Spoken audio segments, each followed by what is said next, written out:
And it's interesting because there's also evidence that shows that Black children are overrepresented in terms of being identified as having SEN needs. So what you're seeing here is that we are recognizing early that these children have these needs. Then when it comes to the implementation of the appropriate intervention to support these children, they are significantly receiving less support.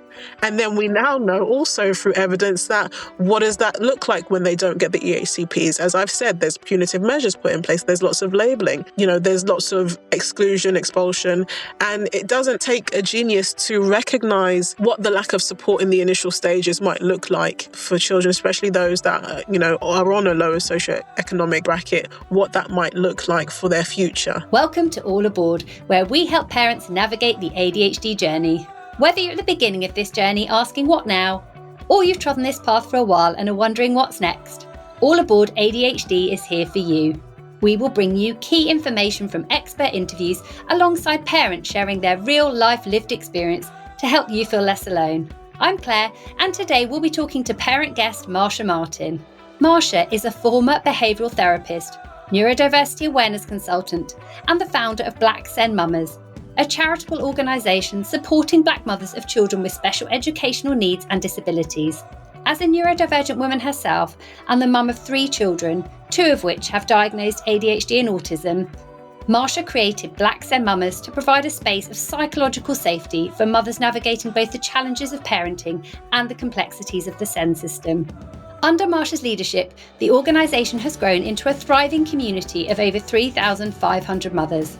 Motivated by her own experiences, Marsha established Black SEN Mamas to empower Black women, giving them a safe space to connect, share and heal. The organisation hosts regular support group sessions, informative discussions, therapeutic interventions and events centred on Black motherhood, neurodivergence and mental health, whilst also advocating for SEN children and providing community-driven resources. Black SEN Mamas won the Celebrating Neurodiversity Inclusion Project of the Year award in 2023, and Marsha has been recognised as one of the top 50 most influential neurodiverse women. Marsha was also a recent panellist on BBC Radio 4's Women's Hour, discussing the broken SEN system in England and how mothers are bridging the gap. Welcome aboard, Marsha. Hi, Claire. Hi, thank you for having me. Thank you so much for joining me today. So whilst I know how hard it is to raise children with ADHD, I have no idea about the additional prejudices and the barriers that you face as a minority within a minority, as you've called it. So I can't even begin to imagine how much harder this undoubtedly is for Black parents, because it's an uphill battle as it is, and that's without having to contend with all the kind of systemic biases and inequalities that further disadvantage your already disadvantaged children. And quite honestly, it was something that I really hadn't stopped to consider, I think, until actually the first time I heard you speak. So thank you for joining us today, for sharing your parenting experiences and to help raise awareness of ADHD and your experiences as mothers in the Black community. So can you begin by briefly introducing yourself and your neurodivergent children? Yes, my name is Marsha Martin. I am a neurodiversity consultant. I'm a public speaker. I often speak on the intersection of race and disability, speaking on the cultural nuances and the challenges that exist there. I'm also actually autistic, and I'm going to go for an ADHD assessment. I keep saying that, but I keep putting it off. Probably a part of what is potentially my ADHD. I have 3 daughters, all of whom are autistic. The elder 2 have ADHD diagnosis, but I think the youngest, who is just 2 years old, is probably likely to have ADHD also.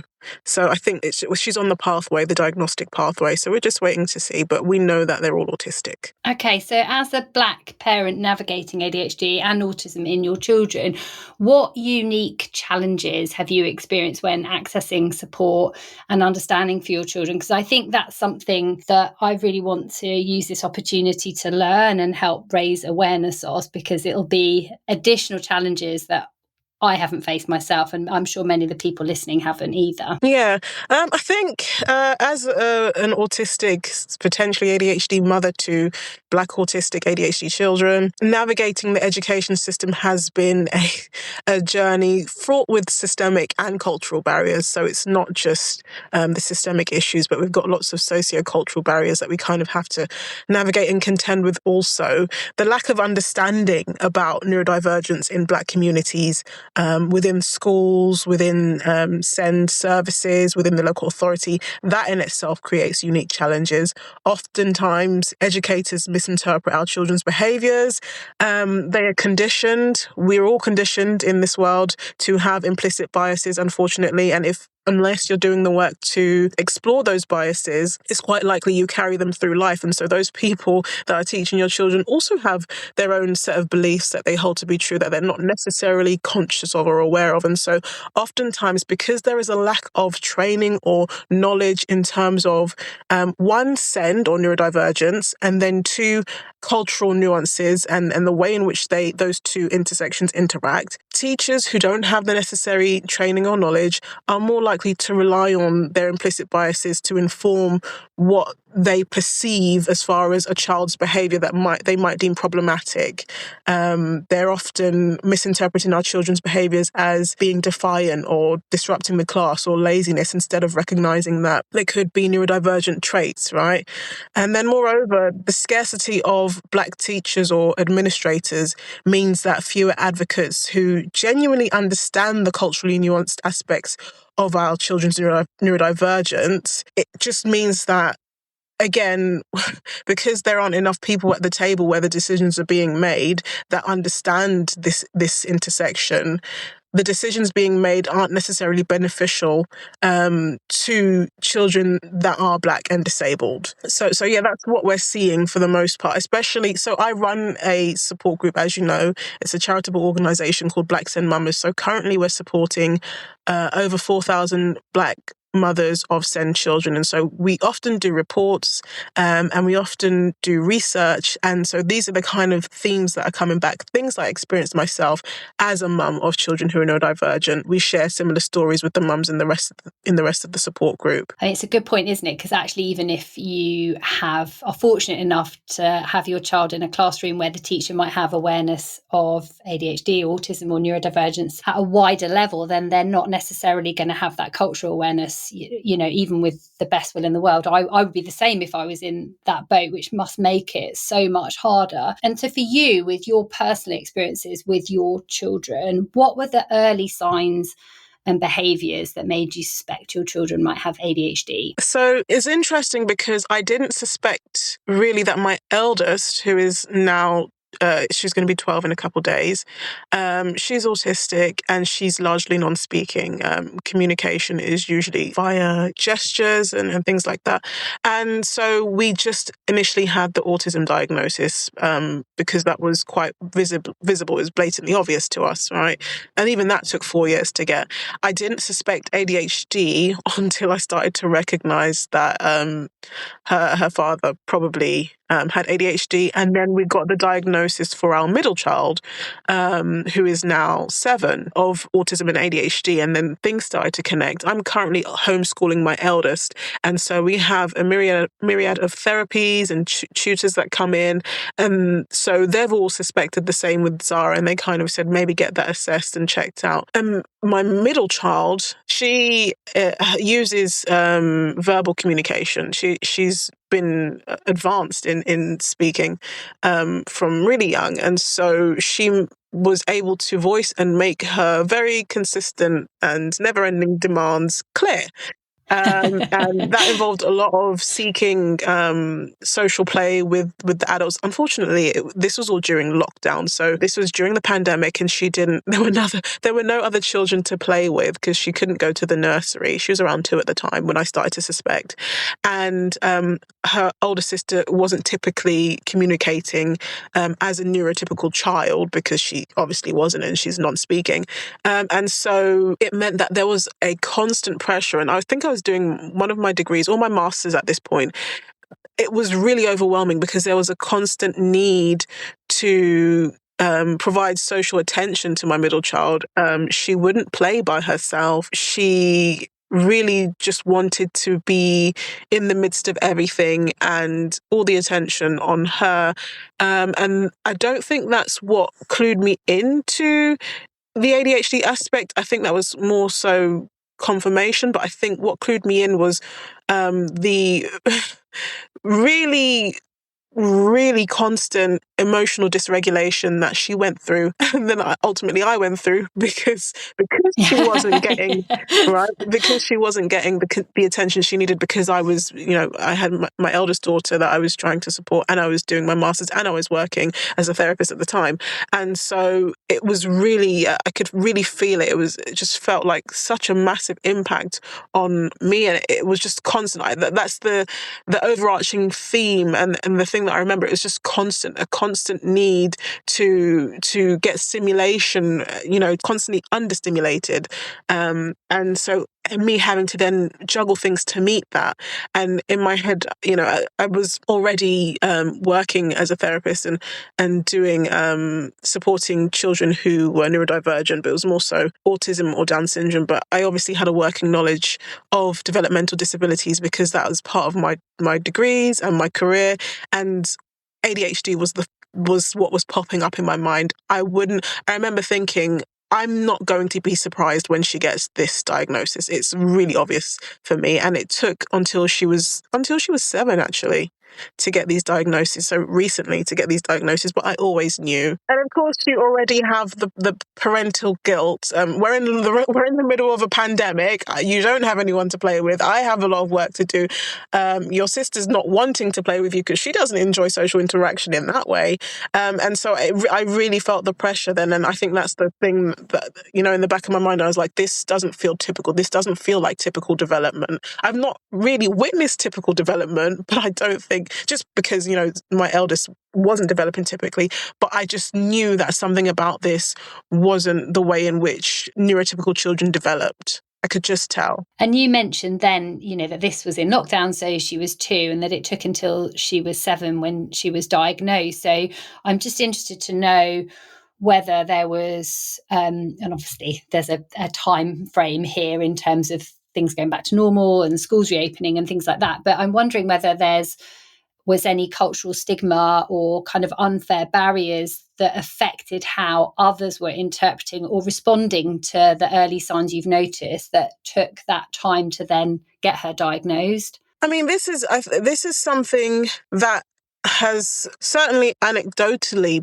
been evidenced by just for the sheer wealth of families that we do this research for. I can't speak to that in the sense that it's not something I could confirm. I don't know what the practitioners are thinking. However, I do believe that there was a degree of gaslighting happening for the assessments. I know that that's something that's felt by the majority. I know that that's not just the experience of the minority, but I also know that as a minority within a minority that is Black and disabled, there are so many other systemic and sociocultural barriers in the mix that everything the majority is feeling is just more acutely felt by us in the minority. And because we are failed significantly more, which is empirically evidenced, we are feeling the impacts of those failures significantly more. And so let's be very real here. If the majority are not listened to, then we as the minority have absolutely no chance. There is a lot of medical gaslighting that's going on. There's a lot of dismissive attitudes towards parents that are trying to advocate on behalf of their children in healthcare, in the SEN system, in schooling, in the local authority. So this is something that we're all feeling. And I certainly don't feel that us as a minority are getting any other kind of deal other than it's probably significantly worse for us because that's what the evidence shows. So it could be quite likely that we weren't offered early intervention. I'm acutely aware of the fact that the way in which I look and the way in which I present more often than not does influence the way in which practitioners may take my opinion on board, not just as a mother in a personal capacity, but I see that when I go into the schools with the mums, because we provide advocacy services as Black SEN Mamas. When I go into the schools, I know that I have to be really clear on my knowledge and understanding of the Children and Families Act, on case law. I need to understand the EHCP, and I need to be 100% on point in order to be taken seriously, because I know the likelihood of people seeing me and then defaulting back to their implicit biases, and not necessarily thinking that what I have to say is something they need to take on board.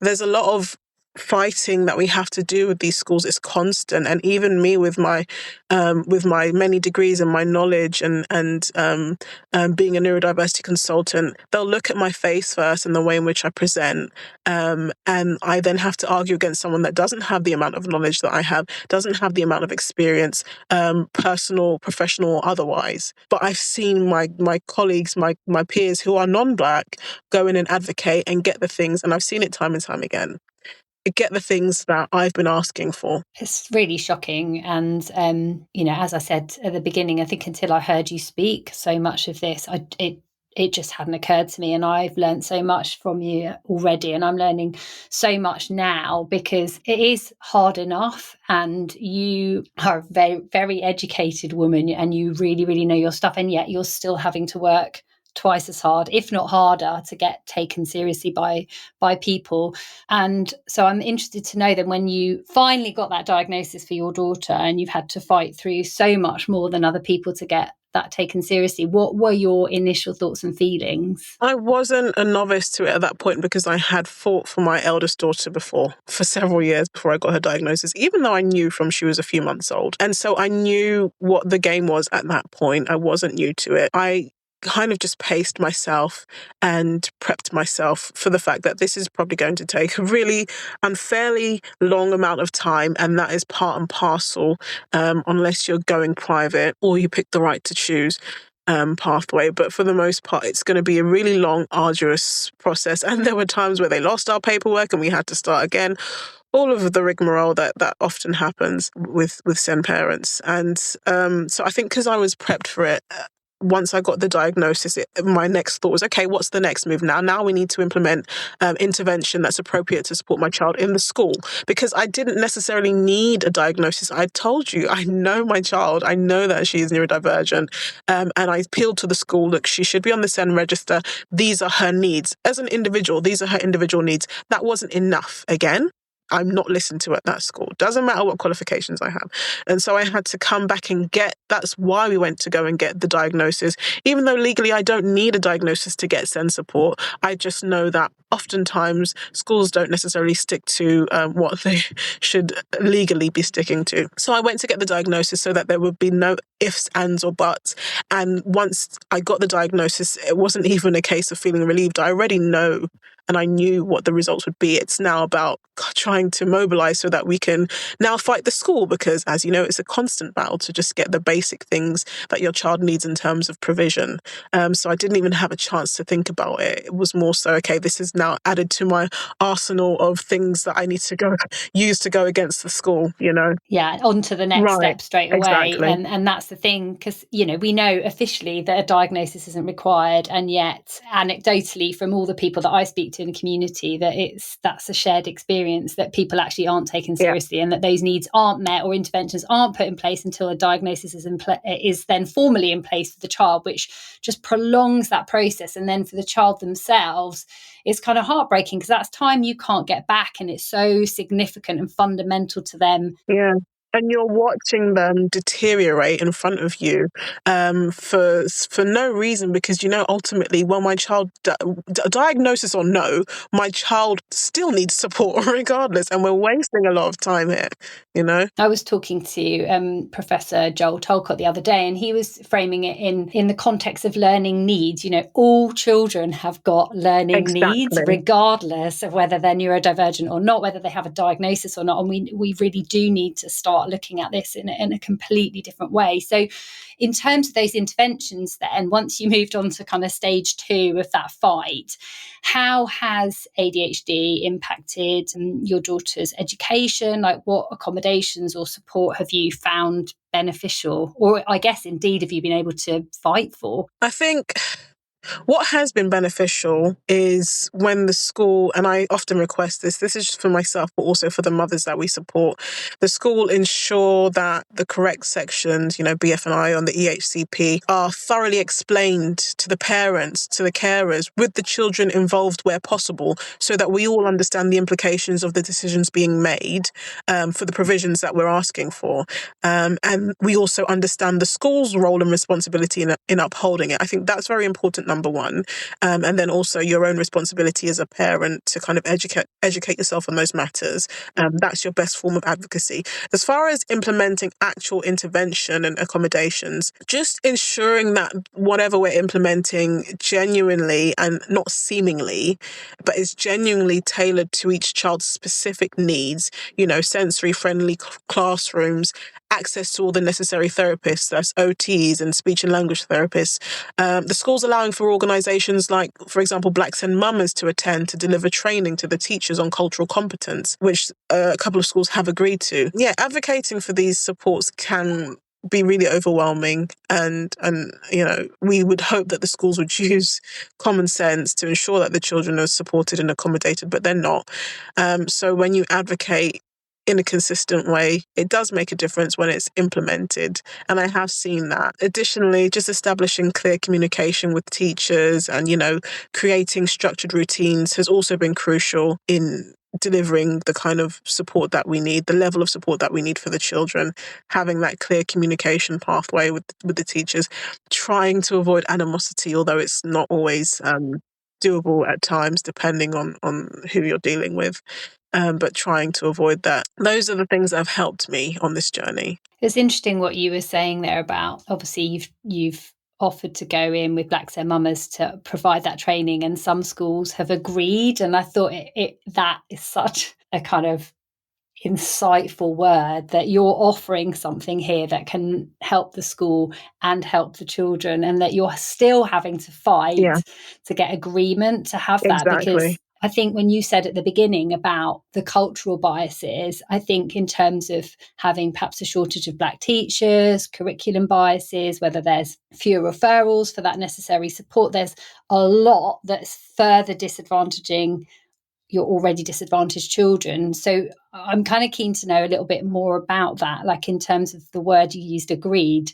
Do you find that even with the offer of that provision to help educate and eradicate some of those cultural biases, that even then you're getting pushback? Absolutely. There's always going to be pushback, because the thing is, schools, they already have their rules that they need to observe. They already have boxes that they need to tick. So they come in with their agendas. And if what your needs are, or what the children's needs are, falls outside of the objectives of the school, oftentimes you will face pushback. And, cultural competency has never really been at the top of the list for schools in this country, because it's not something that affects the majority, right? And this is what I mean by, even when the majority are the majority, they're still not listened to. So the things, the culturally nuanced challenges that we face as a minority within a minority, they're never going to see the light of day in terms of being addressed, let alone being effectively addressed. And so we really have to fight to convey the value of this kind of training. I oftentimes offer it for free as well, because the work that I do is so important to me. We are looking at lots of statistics that show when there aren't EHCPs and early intervention in place, then children are being given, extreme measures like exclusion, punitive measures, ending up in pupil referral units. And then, you have the school to prison pipeline, and prisons, unfortunately, are littered with people that have had unmet neurodivergent needs.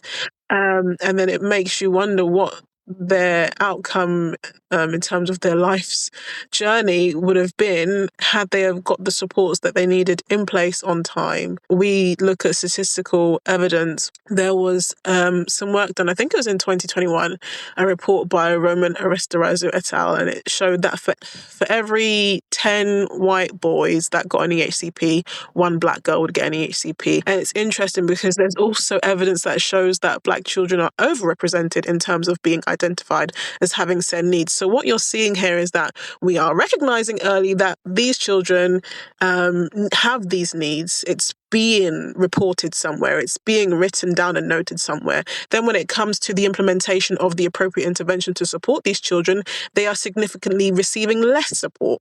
And then we now know also through evidence that what does that look like when they don't get the EHCPs? As I've said, there's punitive measures put in place. There's lots of labeling.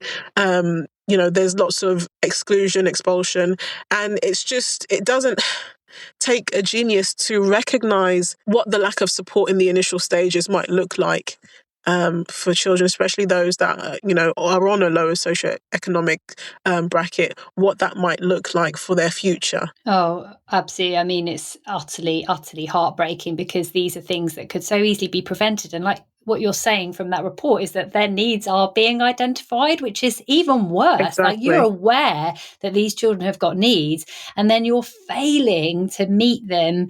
And I guess what that report suggests, if I've understood what you're saying correctly, is that they're actually other people are taking priority over them, and then they're being further disadvantaged. And I find the whole thing utterly, I can't really use any other word for it other than heartbreaking, because, and this is just on my experiences, never mind bringing in all of the additional challenges that you're facing, that our children's life outcomes are so significantly affected by their school years. Of course. But as you rightly say, that prison pathway is a very, very, very real risk. I think is the Accessible Learning Foundation shared a statistic, and I hope I'm quoting this correctly. I will fact check this for the show notes, but I think it said that 19% of children excluded from primary education had a special educational need.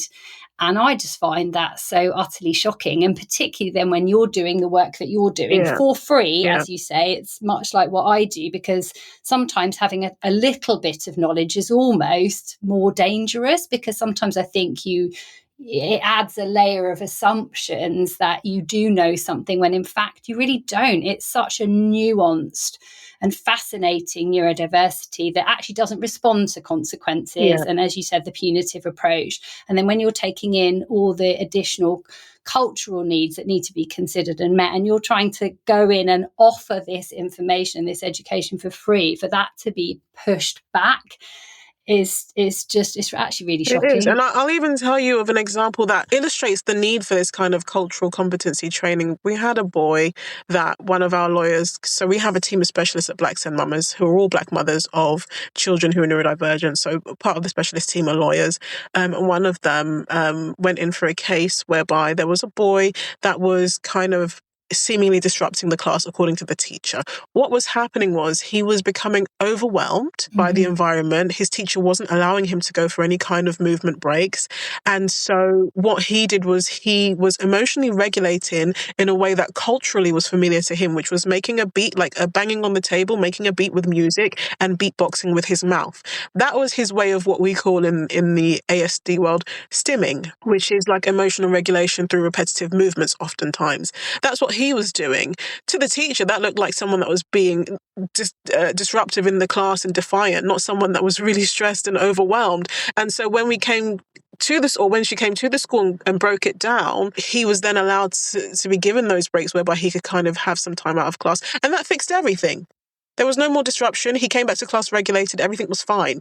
But if you don't have that level of understanding and that level of insight, your first port of call is going to be rely on your own knowledge of what you think that child might be doing. And of course, that knowledge is informed by your own personal biases that you're not necessarily aware of. That's dangerous. I mean, it's not even that there's a cost associated with that either, is there? You're talking just very simple level of understanding and an almost tiny adaptation and adjustment that can be made and have such a significant outcome. Yeah, I just don't see. The thing is, I see the importance of it. Most people might see the importance of it, but currently, when I speak to teachers, because we do a lot of work with teachers at Black SEN Mamas, they say they're getting a half a day's worth of training as far as special educational needs and disability, SEND, and that's for their whole career. There's not regular check-ins. There's not regular top-ups. You can choose to go for training or you don't have to. It's not regulated in that way. And I just think you guys have a basic knowledge of neurodivergence, and that is terrible. And I know that in the midst of fighting for that kind of competency and understanding, cultural competency is just going to take a back seat, because I think first and foremost, as per the majority, what we want is that our teachers have an understanding of neurodivergence and how to support it.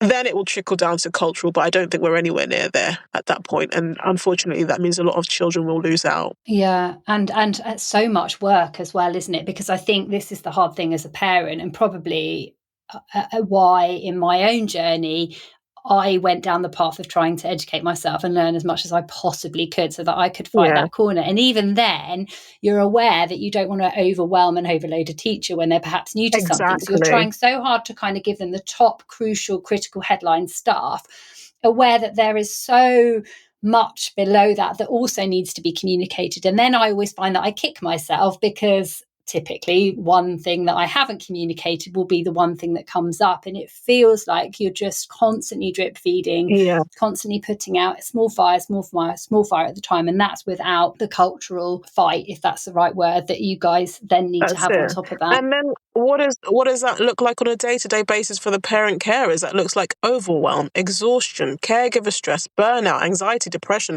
all the above, and then what does the impact of that, the parent state of being, our poor mental health, what way does that impact our children? It's just all too much. I worked on something called the Black SEN report, and following that, we held the first ever Black SEN conference, and that was to feedback the findings. And what we recognised during that research is that in the UK, parents are a massive part of the progression of their child's SEN journey and obtaining the necessary SEN provision. And so that looks like us being the linchpin for everything. We are doing all the liaising between departments, between services. We've got bundles. We come away with massive bundles that they give us from healthcare, from the schools, from the local authority, and we have to then be our own lawyers and our own researchers and doctors and go through everything. And it's just that in itself is extremely overwhelming, and then you're also caring for your child and trying to meet their needs. And oftentimes a lot of the parents are neurodivergent as well. So we're balancing our needs with our children's needs. It doesn't surprise me that a lot of the work that we do at Black SEN Mamas is mental health support, and we do a lot of suicide prevention also, because of the just too much of the parents. Yeah, it is too much. It's extremely overwhelming. Yeah, it's too much, and all of those things in themselves are full-time jobs, right? Exactly. Without having to consider the fact that people are working and trying to care and support their neurodivergent children, and as you said, manage their own needs. And I don't have that additional cultural fight, but I know that's something that I've really struggled with from time to time, whether that's skipping meals because there just simply isn't enough time in the day to prioritize myself, or getting to that point where I can feel myself feeling super overwhelmed because I haven't been able to do the basic things that I know that actually would look after my own brain. Exactly. And then, it's another day and it goes. It's a cycle. Yeah, exactly that. Yeah. I mean, if we obviously think about this from a kind of looking at a positive perspective, because obviously the work you are doing is having an impact, and not just for your own children, but for all the parents in the Black SEN Mama community that you are working so hard to advocate for. So I wondered whether there's a success story or a memorable moment or a unique strength that makes you super proud to be a parent of your neurodivergent children and your children with ADHD, or indeed all the parents that you work with. I've had so many of those moments, and I think as much as this working in this capacity can really take a toll on you, it's been really rewarding, and I think that's what motivates me to continue. Despite the challenges, there have been moments that have filled me with immense pride, with the mums working with their children, with the mums supporting each other, also with my own children, my middle child, who often struggles with social interactions due to being autistic, and then she struggles with her schoolwork engagement due to her ADHD, and so she describes school as like a prison because she can't engage with the schoolwork, and she also can't socially interact with people, and the school they're still refusing to support her. It's just the Senko was ridiculous, but she said, we won't be spending any money on her because she seems fine, which is really odd. This was after a half an hour assessment that the Senko carried out, sitting in the classroom at the back of the classroom. It's okay. I've learned, you have to learn to navigate your way through this. So what I do is I appeal to the teachers who are in the class. And I build a relationship with them, and I show them how much I appreciate their support, and in turn they make sure that my child gets the support she needs. But so she struggles with those kind of things, and she's really shown me the value of really loud advocacy. I don't make a move without my daughter's input. We send her every single one of her needs, everything she needs support with, and I'm just there to help her vocalize it. And she stands with me as I tell the teachers what we will accept and what we won't accept, and then I ensure everyone is quiet and listening so that she can, at the end, say how she feels. I ask her if she's satisfied with the outcome, and the teacher's next steps will be solely dependent on what her answers are. She is digesting everything, and I don't think I recognized that until now, because she has become an amazing advocate for both her sisters, who are largely non-speaking, and I see that she has observed from my advocacy, because she implements this when she speaks up, not just on behalf of her sisters, but also the other neurodivergent children in her school. She'll speak up on their behalf as well. That in itself is almost a full circle moment, but I also look back to my awkwardly painful childhood, which I now know is due to rejection sensitivity dysphoria, due to autism, ADHD, whatever. And as far as being bullied at school and how my mum handled it and how I witnessed her handling it, it was in much the same way that I do now. And it became clear to me through my child's development and through her building her confidence in advocating for herself and her sisters and her friends. She learned this from me, and I in turn realized I learned this from my mum. So it was just a beautiful moment of realization and recognizing that your kids do pick up on everything you do, and you need to advocate out loud for them. You are your child's best advocate. And you need to ensure that they're there in the moment and they have their say, because she knows what she wants. So true. And it's so powerful to hear you articulate it like that, because obviously, first and foremost, important to give them a voice, because this is them. They're the ones in the classroom. They're the ones that know what works and doesn't work and can help shape what their needs are. But it's beyond that, isn't it? It's the fact that they then become these mini advocates. Yeah. So I had a similar thing just before Christmas, where my son at school, they get kind of merits, for recognition in things. And it was this particular one.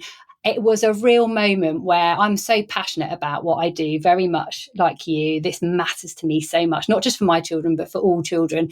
And the merit, the recognition he got was because in the classroom, they used the word, a debate had begun about neurodivergence, and he used his own voice to advocate in front of the whole class very positively for himself, for his ADHD brain, and for other people. And the teacher really congratulated him, because she said it was so much more powerful coming from him, challenging other people's assumptions, than it ever would have been coming from her. And it was an immensely brave thing to do.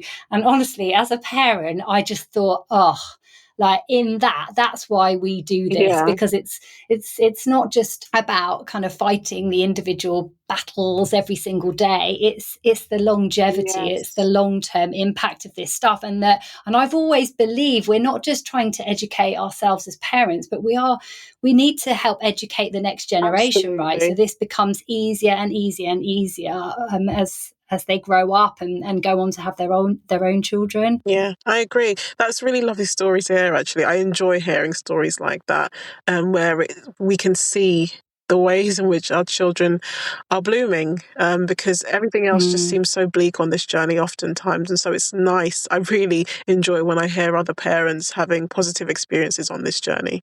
It's that community, isn't it? Like everything that you're doing through Black SEN Mamas to bring people together and to have that power and that voice. So what one piece of advice would you like to offer Black parents listening who are navigating the challenges of ADHD as a minority within a minority, as you call it, and to help them feel less alone? I think for the Black parents navigating the complexities of ADHD or autism or neurodivergence in general, I want to say you are not alone. by any stretch. You are not alone. Find community, whether that's a support group like Black SEN Mamas, whether that's online forums or trusted friends. Lean on others who understand the intersection of being Black and raising neurodivergent children. It feels like it's such a minority, but there are a lot of us within that minority. Reach out. Never be afraid to advocate fiercely for your child, and don't let the systemic barriers convince you that their struggles are a reflection of your parenting. The SEN system is not fit for purpose currently, okay? That's not a reflection of your parenting. Your children's neurodivergence isn't a deficit. It's actually just a unique way of experiencing and contributing to this world, and just embrace that and help them to do the same. Model that for them, model that acceptance. I think one way of modeling acceptance for me is I educate, and it's really nice because it's a far cry from where I was in the park with my children when they were really young and other kids were staring and I wanted to cry. At this point now, I engaged them and I had to force myself to do it because it was really hard. And I had to say, do you want to talk to her? I can help you. She's a child just like you. She just doesn't speak as much as you, but she loves to play. Educating other children, educating other people. You're empowering yourself in that moment. You don't even recognize that, but also your child's watching you. Your child's watching you tell all the other people the beauty in them and their uniqueness and their experience, what her strengths are. It's really nice to reinforce that for your child. So nice to reinforce it. And that's a really beautiful story. And I think it paints such a powerful image that we're learning all the time too. And we can keep doing more and educating ourselves to be better advocates, Yes. and then empower our children in the process. Marsha, thank you so much for sharing your story with us today and for helping me learn, and I'm sure everybody listening, about the experiences of your Black neurodivergent children and the additional challenges that you are facing every single day as a minority with a minority. I have learned so much from listening to you, and even more so from this conversation. So thank you for helping raise awareness and for joining us today. Yeah, no worries at all. Thank you for having me, Claire. It's been a pleasure. Thank you. Thank you, Marsha. If you'd like to find out more about Marsha and Black SEN Mamas,